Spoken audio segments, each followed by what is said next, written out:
Friends, എല്ലാവർക്കും നമസ്കാരം. അപ്പോൾ ഇന്നത്തെ വീഡിയോ ആയിട്ട് ഞാൻ വന്നിരിക്കുന്നത് DLED കോഴ്സിൻ്റെ വീഡിയോയിൽ കുറച്ച് കമൻറ്റ് വന്നിരുന്നു. ക്യാമ്പ് എങ്ങനെയായിരിക്കും, അത് എത്ര ദിവസമായിരിക്കും ക്യാമ്പ് എന്നൊക്കെ പറഞ്ഞ്.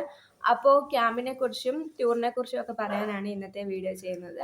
അപ്പോൾ എല്ലാവരും സ്കിപ്പ് ചെയ്യാതെ ലാസ്റ്റ് വരെ കാണാം. ക്യാമ്പിനെ കുറിച്ച് പറയുകയാണെങ്കിൽ നമ്മുടെ കരിക്കുലം, DLEDൻ്റെ കരിക്കുലം ബേസ് ആയിരിക്കും എല്ലാ പ്രവർത്തനങ്ങളും നടക്കുന്നത്.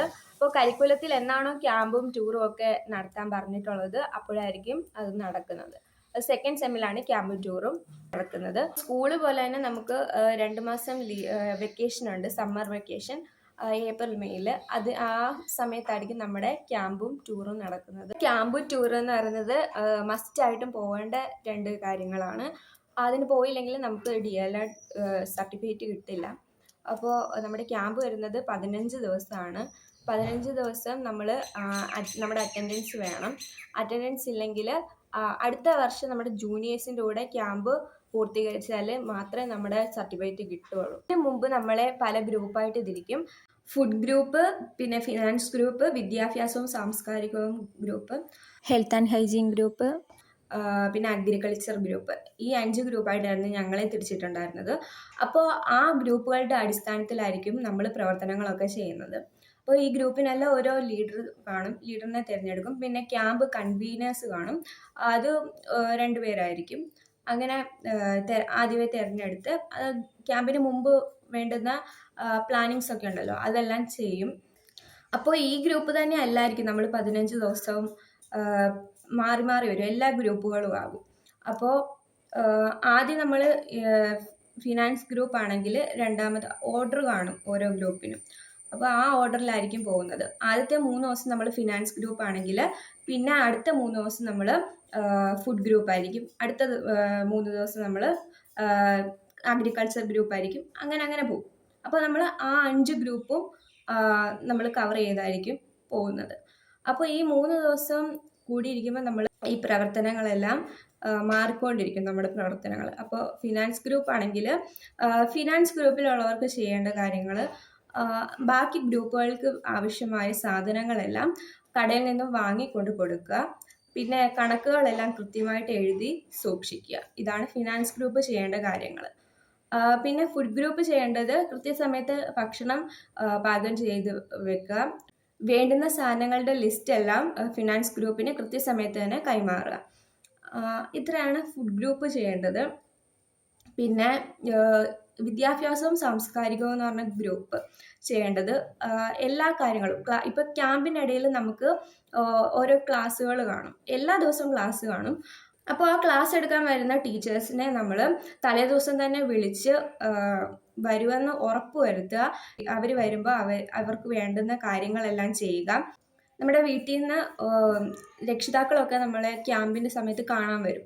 അപ്പോൾ അവരെ എല്ലാം സ്വീകരിച്ച് അവർക്ക് വേണ്ടുന്ന കാര്യങ്ങളെല്ലാം ചെയ്യുക. പിന്നെ നമ്മൾ വൈകുന്നേരം ഗെയിംസൊക്കെ കാണും. ആ ഗെയിംസ് എല്ലാം പ്ലാൻ ചെയ്ത് കറക്റ്റ് സമയത്ത് അതെല്ലാം നടത്തുക. പിന്നെ അങ്ങനെ കുറേ കാര്യങ്ങളുണ്ട്. വിദ്യാഭ്യാസ ഗ്രൂപ്പിന് ചെയ്യാൻ കുറേ കാര്യങ്ങളുണ്ട്. അങ്ങനത്തെ കാര്യങ്ങളെല്ലാം അവരാണ് ചെയ്യേണ്ടത്. പിന്നെ നമുക്കുള്ളത് അഗ്രികൾച്ചർ ഗ്രൂപ്പാണ്. അഗ്രികൾച്ചർ ഗ്രൂപ്പ് കൃഷി പോലുള്ള കാര്യങ്ങൾ അവിടെ ചെയ്യുക. പിന്നെ പൂന്തോട്ട നിർമ്മാണം, അതിന് വളമിടുക, വെള്ളം ഒഴിക്കുക. പിന്നെ ക്യാമ്പസ് ഭംഗിയാക്കുക, മതിലുകളിലും ഒക്കെ തോട്ട്സൊക്കെ എഴുതി പിന്നെ പടങ്ങളൊക്കെ വരച്ച് അത് ഭംഗിയാക്കി വെക്കുക. അതൊക്കെയാണ് അഗ്രികൾച്ചർ ഗ്രൂപ്പിന് ചെയ്യാനുള്ളത്. പിന്നെ ഉള്ള ഗ്രൂപ്പ് ഹെൽത്ത് ആൻഡ് കെയർ ആണ്. അപ്പോൾ ഹെൽത്ത് ആൻഡ് കെയറിന് ചെയ്യാനുള്ളത് റൂമിൽ നിൽക്കുന്ന ആൾക്കാർക്ക് വൃത്തിയാക്കാനുള്ള സാധനങ്ങളും എല്ലാം കൊണ്ട് ഏൽപ്പിക്കുക.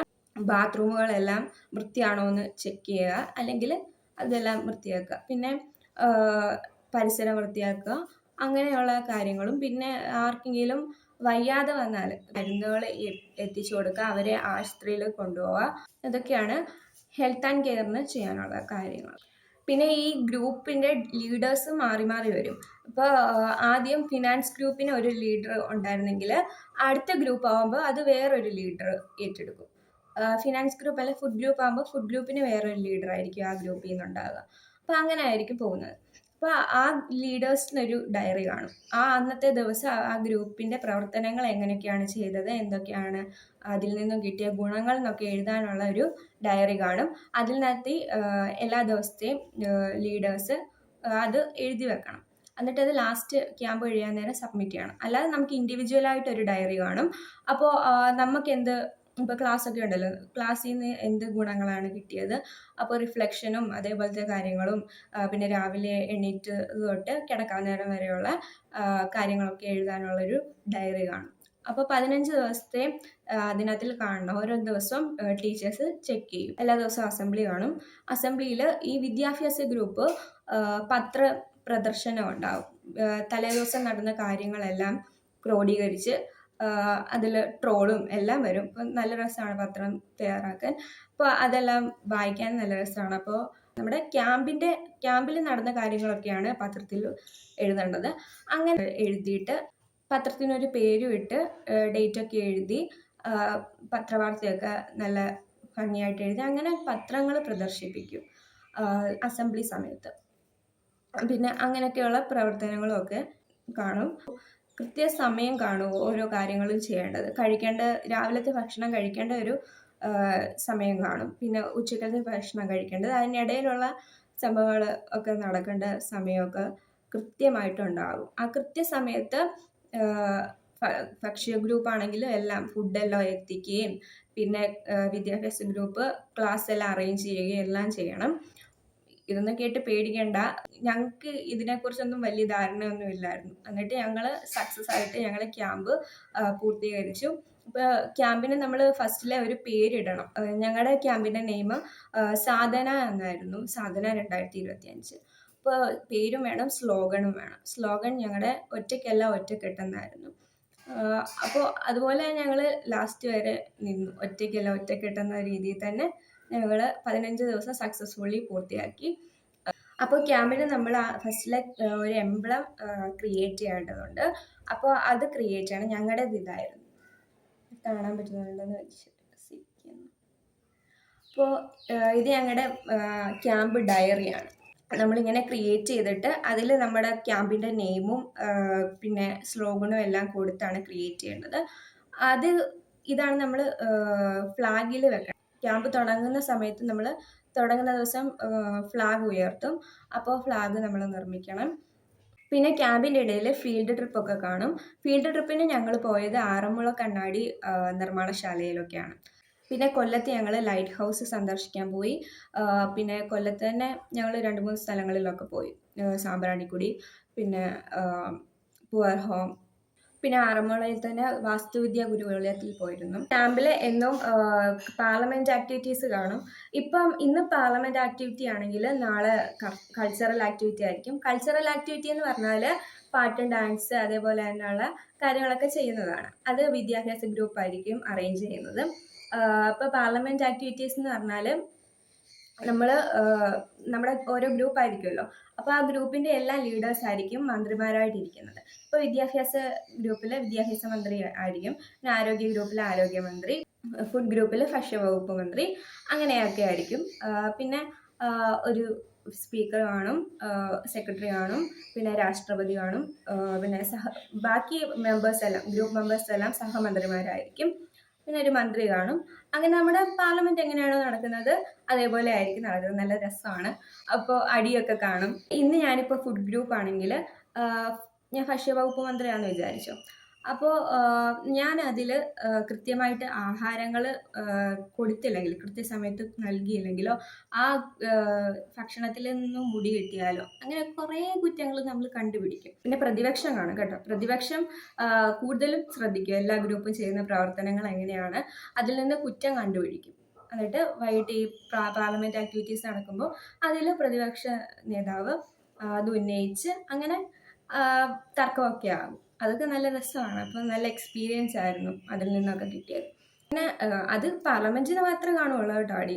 പിന്നെ പാർലമെൻറ്റ് കഴിയുമ്പോൾ നമ്മൾ ഫ്രണ്ട്സായിട്ട് തന്നെ അതിൽ നടക്കുന്ന ആ ഒരു ഇത് മാത്രമേ കാണത്തുള്ളൂ. രാവിലെ എണീക്കുമ്പം റൊട്ടീൻസൊക്കെ കാണും. യോഗ എക്സസൈസും യോഗയൊക്കെ കാണും രാവിലെ. പിന്നെ വൈകിട്ട് എല്ലാവരും 6 മണിക്ക് ഒരുമിച്ചിരുന്ന് പ്രാർത്ഥന, അതൊക്കെ നല്ല എക്സ്പീരിയൻസ് ആയിരുന്നു. എല്ലാവരും ഒരുമിച്ചിരുന്ന് ഏത് പ്രാർത്ഥന ആയിക്കോട്ടെ എല്ലാവരും ഒരുമിച്ചിരുന്നായിരുന്നു ഞങ്ങൾ ചൊല്ലിക്കൊണ്ടിരുന്നത്. അപ്പോൾ ഇതൊക്കെയാണ് ക്യാമ്പിനെ പറ്റിയുള്ള കാര്യങ്ങൾ. അപ്പോൾ ടൂർ എന്ന് പറയുന്നതും ഇതേപോലെ തന്നെയാണ്, നമ്മൾ തന്നെയാണ് എല്ലാ കാര്യങ്ങളും ചെയ്യേണ്ടത്. പിന്നെ നമ്മൾ തന്നെ പൈസ പിടിക്കണം. ഇങ്ങനെ ഗ്രൂപ്പൊക്കെ കാണും, ഫിനാൻസ്, വിദ്യാഭ്യാസ വകുപ്പ്, പിന്നെ ഫുഡിൻ്റെ ഗ്രൂപ്പ്, അങ്ങനെ അഗ്രികൾച്ചർ ഗ്രൂപ്പില്ല, ബാക്കി എല്ലാ ഗ്രൂപ്പും കാണും. ടൂറിന് നമുക്ക് പാക്കേജ് പറ്റില്ല, നമ്മൾ തന്നെ അതെല്ലാം പ്ലാൻ ചെയ്തായിരിക്കും പോകേണ്ടത്. ടൂറ് 3-4 ദിവസത്തെ ആയിരിക്കും ഉണ്ടായിരുന്നത്. ഞങ്ങൾക്ക് 3 ദിവസത്തെ ടൂറായിരുന്നു. അപ്പോൾ കരിക്കുലം പറയുന്നത് എന്താണോ അത്രയും ദിവസം നമുക്ക് പോകാൻ പറ്റത്തുള്ളൂ. ഞങ്ങൾ പോയത് കൊടൈക്കനാൽ, മറയൂർ, മൂന്നാർ ആയിരുന്നു. ടൂറിന് ഒരു ഡയറി കാണും. അപ്പോൾ ഡയറിയിൽ നമ്മൾ ഓരോ ദിവസത്തെ എഴുതണം. അപ്പോൾ കൊടൈക്കനാലിൽ പോയപ്പോൾ എന്തൊക്കെ അറിയാൻ സാധിച്ചു എന്നൊക്കെ നമ്മളതിൽ കുറിക്കണം. ശർക്കര ഫാക്ടറിയിലൊക്കെ ഞങ്ങൾ മറയൂർ പോയായിരുന്നു. അപ്പോൾ അവിടുത്തെ പ്രവർത്തനങ്ങളും എല്ലാം നമ്മൾ ഇതിൽ ഡയറിയിൽ എഴുതണം. അങ്ങനെയാണ് നമ്മൾ ടൂറിന് പോകുന്നത്. അപ്പോൾ എല്ലാം നല്ല രീതിയിൽ എക്സ്പീരിയൻസ് ചെയ്യാൻ പറ്റി. എൻ്റെ ആദ്യത്തെ ക്യാമ്പ് ടൂറുമായിരുന്നു. അപ്പോൾ നല്ലൊരു എക്സ്പീരിയൻസ് ആയിരുന്നു. കുറച്ച് പേർക്കെങ്കിലും കാണും ഇതിനെപ്പറ്റിയുള്ള സംശയങ്ങൾ, ക്യാമ്പിനെ പറ്റി എങ്ങനെയായിരിക്കും, ആകുലതകൾ പലതും കാണും. അപ്പോൾ അതിനാണ് ഞാൻ ഈ ഒരു വീഡിയോ ചെയ്തത്. കമൻറ്റ് ബോക്സിൽ മറ്റേ DLEDൻ്റെ വീഡിയോയിൽ കമൻറ്റ് ബോക്സിൽ ക്യാമ്പിനെ കുറിച്ചൊക്കെ ചോദിച്ചിരുന്നു. അതിനാണ് ഞാൻ ഈ വീഡിയോ ചെയ്തത്. അപ്പോൾ എല്ലാവർക്കും പ്രയോജനപ്പെട്ടെന്ന് വിചാരിക്കുന്നു. പിന്നെ DLED 2030 വരെ ഉള്ളൂ നിർത്തലാക്കാൻ പോകാമെന്ന് എല്ലാവരും പറയുന്നു. പക്ഷെ നിർത്തലാക്കി കഴിഞ്ഞാൽ നമ്മുടെ TTIകൾ, ടീച്ചർ ട്രെയിനിങ് ഇൻസ്റ്റിറ്റ്യൂട്ട്സ് എല്ലാം പൂട്ടേണ്ടി വരും. അപ്പോൾ അങ്ങനെ ഒരു സാഹചര്യം ഉണ്ടാവില്ല എന്നാണ് ഇതുവരെ അറിയുന്നത്. പിന്നെ 2030 ശേഷം നമുക്ക് ഇതുവരെ +2 ആണ് ഇതിന് ബേസ് ആയിട്ട് വേണ്ടത്. അഡ്മിഷൻ എടുക്കാൻ, DLEDൻ്റെ അഡ്മിഷൻ എടുക്കാൻ നമുക്ക് +2 ആണ് ബേസ് ആയിട്ട് വേണ്ടത്. ഇനി 2030 ശേഷം ഡിഗ്രി ബേസ് ആയിട്ട് വരും. ഡിഗ്രി ഉണ്ടെങ്കിൽ മാത്രമേ DLEDന് അഡ്മിഷൻ കിട്ടുള്ളൂ. അങ്ങനെ ഒരു സാഹചര്യം വരും. അതാണ് 2030 ശേഷം. അല്ലാതെ ഈ കോഴ്സ് പൂർണ്ണമായിട്ട് നിർത്തില്ല. പിന്നെ ഇയറും മറ്റും കൂടുമെന്നൊക്കെ പറയുന്നു. അത് കറക്റ്റായിട്ട് അറിയില്ല. അപ്പോൾ അങ്ങനെ ആയിരിക്കും. 2025 നോട്ടിഫിക്കേഷൻ ഇതുവരെ വന്നിട്ടില്ല DLEDൻ്റെ. അപ്പോൾ ഇത്രയേ ഉള്ളൂ. എല്ലാവരുടെയും സപ്പോർട്ട് എല്ലാം പ്രതീക്ഷിക്കുന്നു. അപ്പോൾ ബൈ.